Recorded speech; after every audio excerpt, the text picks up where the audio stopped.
Turning your engine 10J7 to 8.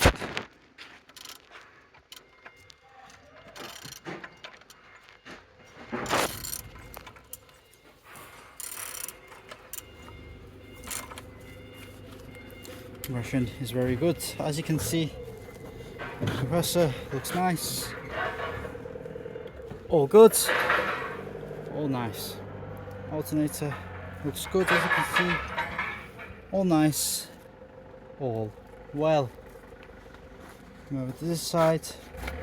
The oil sump looks very nice. No cracks. No leaks. All good. And the gearbox looks very nice. All good. Nothing wrong. Looks all good. Starter looks nice. Very good. All nice. Top of the engine.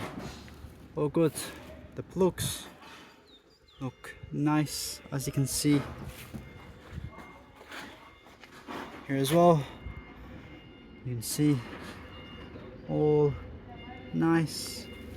All good. Turning your engine 10J7 to 8.